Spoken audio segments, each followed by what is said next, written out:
Hey there, I'm Cosmic, and recently I got to go on one of the most fun trips I have ever been on.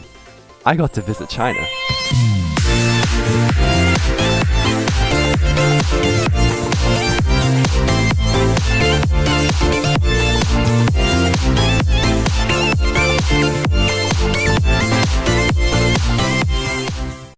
I've always been the type of person who loves the thrill of traveling, despite not actually having traveled all that much. I've been on a few family vacations and small road trips, but it's always been planned by my parents and completely outside of my control.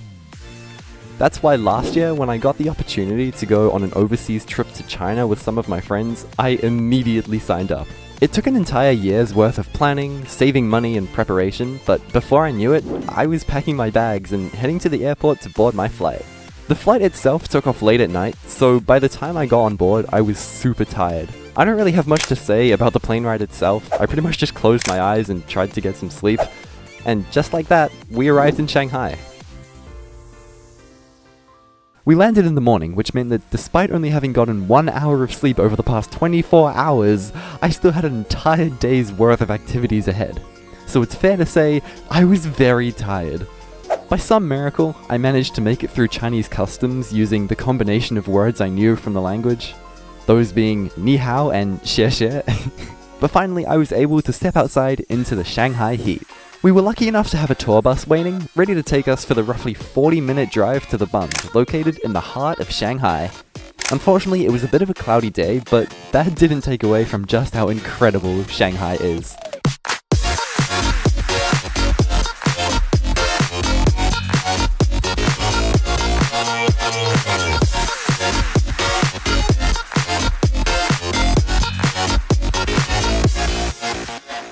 After our full day tour of the city, we headed to the hotel to drop off our bags. My friends and I then decided to go on a little adventure and check out a local grocery store. There's so much stuff.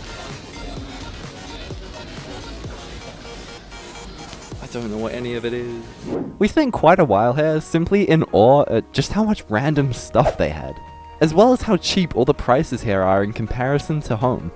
At this point, it was getting pretty dark, and we were all very hungry, so we set out to find a local noodle shop that we had a reservation at. And these noodles, oh my gosh, they were so good! Like, genuinely the most delicious noodles I have ever had. I would 100% recommend them. After that meal, we began slowly walking back to the hotel, just taking in the magical nightlife that the place has to offer. The city lights at night were genuinely stunning. I can't put into words just how surreal this feeling was, but just like that, the night came to an end and our first day in Shanghai was over. The next day was one of the highlights of the trip for me. For the first time in my life, I got to go to Disneyland.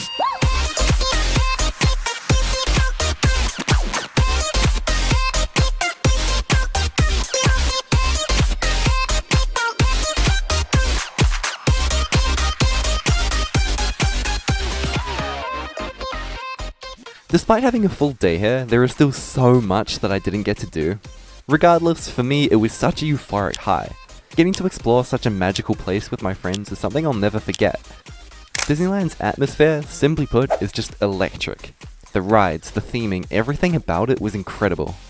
It's safe to say that one day, I will definitely be coming back. I don't really have much to say about day 3. I got on a bullet train heading to Beijing, the capital of China. That night, we went on a short walk to get something to eat, and that is pretty much all that happened. Moving on to day 4, this was one of the most busy days of the trip, so I'll try to keep it somewhat short. We visited the Forbidden City, Temple of Heaven, and Tiananmen Square.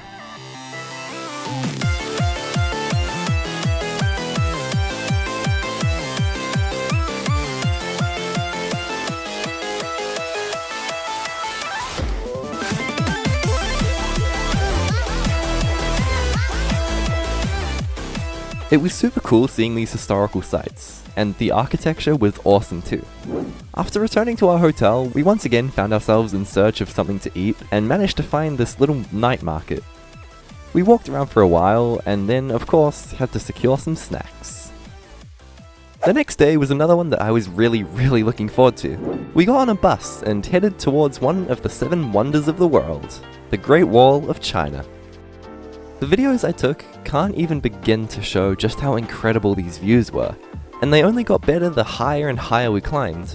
As you get further up the wall, the hordes of people begin to thin and create such a peaceful atmosphere. For the first time on this trip, I was able to slow down and just stand there, admiring the beauty that China has to offer.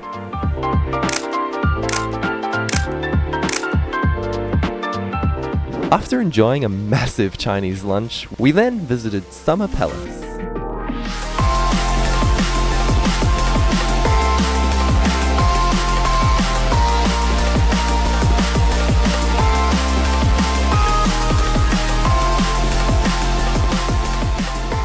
These were two of the most scenic locations on the trip. It was really nice to see a different side of China, away from the bustling cities that we were used to. Day 6 was predominantly just a travel day. We got on another bullet train, this time heading from Beijing to Xi'an. The evening that we arrived, we walked around the Xi'an ancient city wall, and were lucky enough to watch this incredible sunset.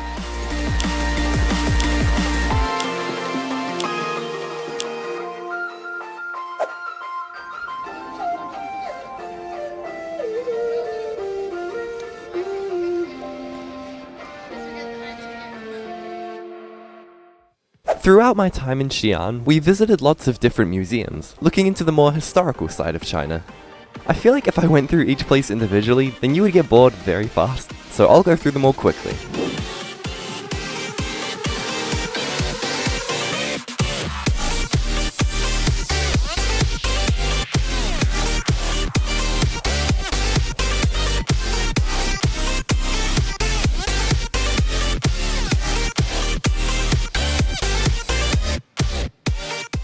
These few days in Xi'an were super busy.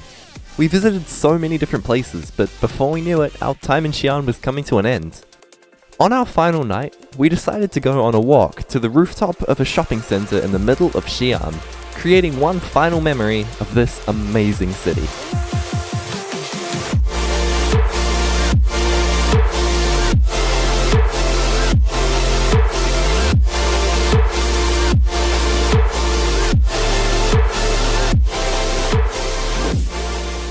The next morning, we departed Xi'an on another bullet train, heading to the final location of this trip, Chengdu.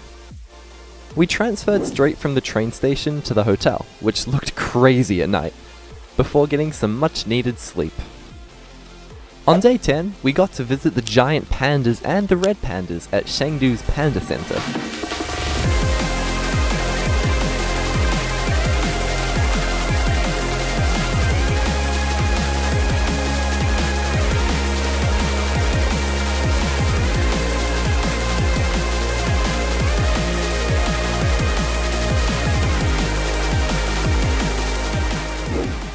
Seeing the pandas up close was amazing. They're such incredible animals and are super cute and funny to watch. The final activity we did on this trip was getting on a boat and seeing the giant Buddha.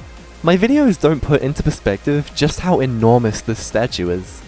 It was yet another breathtaking sight that I am so happy I got to see. But with that, all the planned activities were done and our final day in Chengdu was over.